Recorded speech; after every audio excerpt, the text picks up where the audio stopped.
आज के समय में जो सबसे कॉमन इशू आ रहा है वो आ रहा है सांस लेने में दिक्कत होना, यानी श्वास की प्रक्रिया का खराब होना, दमा, अस्थमा, या बच्चों में ब्रेथलेसनेस बहुत कॉमन हो गया है। वो अस्थमा के पेशेंट नहीं है बट ब्रेथलेसनेस बहुत कॉमन है।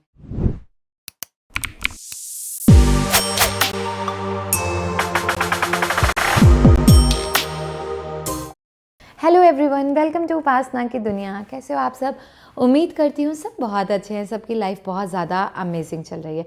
बहुत कॉमन प्रॉब्लम हो गई, माँ बाप उठ के बच्चों को हॉस्पिटल ले जा रहे हैं, नेबुलाइज़र, पंप, इन्हेलर, बच्चे एडमिट हो रहे हैं, लेकिन समझ नहीं आ रहा क्योंकि हमारा वातावरण ऐसा हो गया, पॉल्यूटेंट्स इतने ज़्यादा हैं, पॉल्यूशन इतना ज़्यादा है।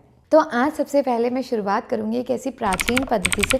कितने लोगों को ये पता है कि तुलसी का पेड़ हमारे आंगन में क्यों लगाया जाता है और आंगन के मध्य में पहले के समय में क्यों लगाया जाता था?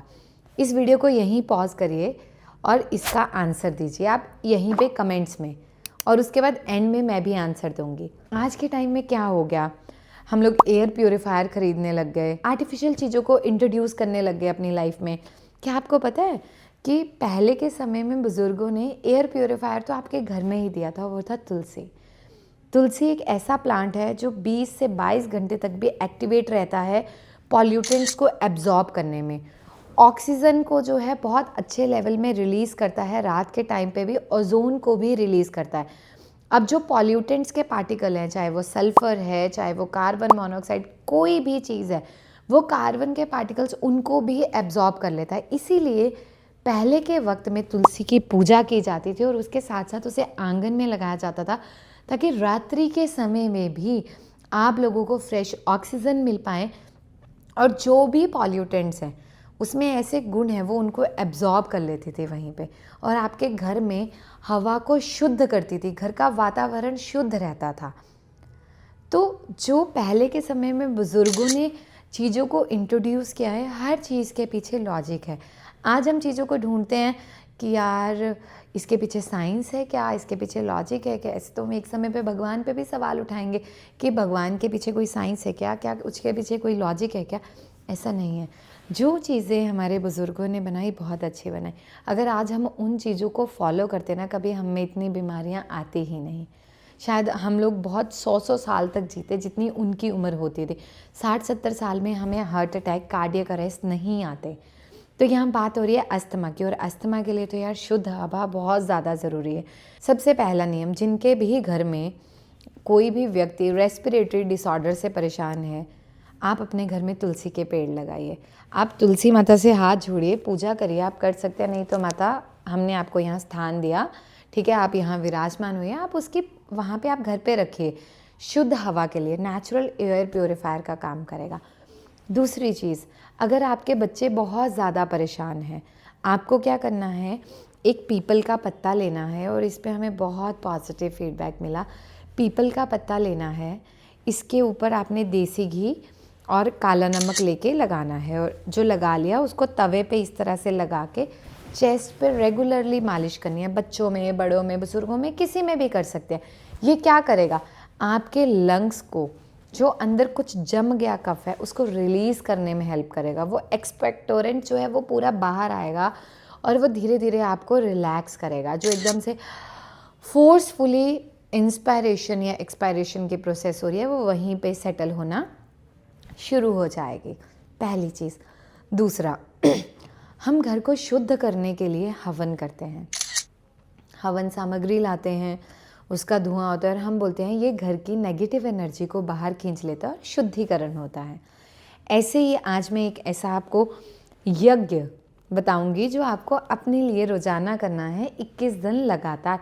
आयुर्वेद में ना दिनों को बड़ा महत्व दिया गया। जैसे अब विंटर सीजन चल रहा है, लेकिन मकर संक्रांति को मनाया जाता है क्योंकि सूर्य उत्तर दिशा, उत्तरायण की तरफ दोबारा चलना शुरू हो जाते हैं। दक्षिणायन से उत्तरायण की तरफ दिन बड़े होने लगते हैं, रातें छोटी होने लगती हैं। दक्षिणायन में क्या होता है, रातें बड़ी होती हैं।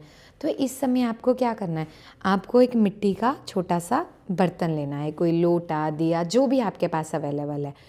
उस पर आपने पूरे बर्तन पे इस तरह से घी लगा के, देसी घी लगा के उसे एक रात सूखने के लिए रख देना है। अगले दिन फिर उस पर घी लगाना है और सुखा लेना है, और अगले दिन फिर घी लगाना है, सुखा लेना है। 3 दिन तक आप उसमें घी लगाएंगे और उसे सुखा के रख देंगे। उसके बाद आपने क्या करना है, हल्दी को पानी में हल्का सा मिलाना है और उसकी परत उस दिए पे लगानी है। आपका जो है हवन कुंड तैयार है, जो आपके रेस्पिरेटरी डिसऑर्डर में बहुत जल्दी रिलीफ प्रोवाइड करेगा। आप रिलैक्स फील करोगे, आपके चेस्ट के कंजेशन को वो बहुत इजीली क्लियर करेगा। उसके बाद आपको क्या करना है, आपके घर में मिक्सी है, आपने क्या करना है, 5 से 6 तेज पत्ता लेने हैं, 5 लौंग, 5 छोटी इलायची, 5 बड़ी इलायची, आधा चम्मच मुलेठी पाउडर, 1 पिपली, 3 से 4 काली मिर्च और छोटा सा टुकड़ा कपूर का।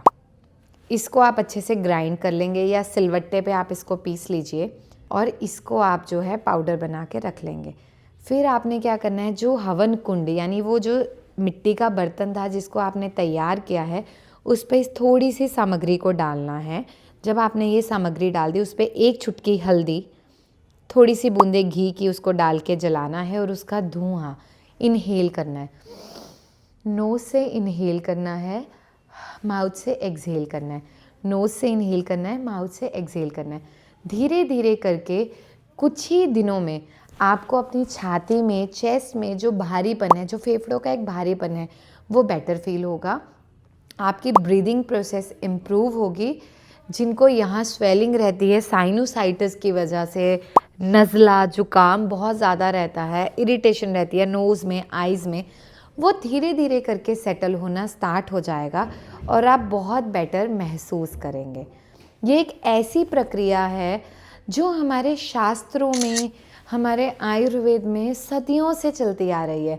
अब कई बार क्या होता है, मैं कुछ ऐसी चीज़ बताती हूँ, मुझे खुद भी रेफरेंस याद नहीं आता मैंने कहाँ पढ़ा है, क्योंकि एक समय व्यक्ति खाने के बिना रह सकता है, पर मैं वो इंसान हूँ जो किताबों के बिना नहीं रह सकती। मुझे पढ़ना बहुत पसंद है, अलग अलग संहिताओं को, अब अलग अलग राइटर्स को। मुझे नाम कभी याद नहीं रहते कि मैंने किसकी किताब पढ़ी, बस मुझे पढ़ना पसंद है, पढ़ते रहो पढ़ते रहो। तो चीज़ों को हमेशा कंपाइल करना पसंद है और जो रेमेडीज़ मैं आपके साथ शेयर करती हूँ वो इतनी इफ़ेक्टिव है और उसका लाइव एग्जाम्पल तो मैं आपको क्या बताऊँ, लोगों का प्यार है जो मुझे मिल रहा है।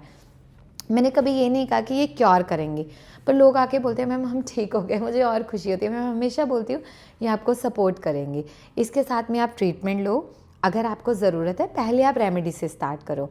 तो ये 21 दिन तक आपको लगातार करनी है। उसके बाद आप ऑल्टरनेट डे करें, ट्वाइस इन अ वीक करें और धीरे धीरे करके आप इसको बंद कर सकते हैं।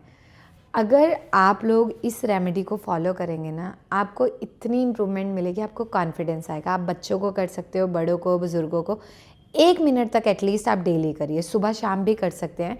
जो मिक्सचर मिला लिया उसमें दोबारा फिर घी और हल्दी डालिए, फिर दोबारा जला लीजिए। जब वो कम्प्लीटली ख़त्म हो जाए तो उसकी जो राख है, उस राख का भी आप इस्तेमाल कर सकते हो। उसको आप एक डिब्बी में बना के रख लीजिए, ठीक है। और जैसे छोटे छोटे बच्चे हैं, बच्चों में आप चेस्ट पे उसकी रबिंग कर सकते हो घी के साथ, वो और भी रिलैक्स, उससे बेटर फील होगा। तो रेमेडीज़ बताने का मेरा मोटिव सिर्फ ये होता है कि हमारे घर में, हमारी किचन में हर वो चीज़ अवेलेबल है जो आपको बेनिफिट दे सकती है। बस द थिंग इज़ कि हम आर्टिफिशियल चीज़ों की तरफ जाते हैं और हम खुद की बॉडी को आर्टिफिशियली धक्का मारते कि नहीं यार ऐसा हो जाए। बट आप बहुत पॉजिटिवली चलो, हमेशा प्रकृति को मौका दो। प्रकृति बहुत खूबसूरत है और वो आपको बहुत अच्छी लाइफ प्रोवाइड कर सकती है। तो आप दमा, अस्थमा को हमेशा के लिए भी ख़त्म कर सकते हो, वो आपकी बॉडी पे डिपेंड करता है। आप ये स्टार्ट करो, इसके साथ आप ट्रीटमेंट स्टार्ट करो। आप लोगों ने मुझे बहुत प्यार दिया है। मेरी हमेशा कोशिश रहेगी कि मैं अपना बेस्ट आप लोगों को दूँ।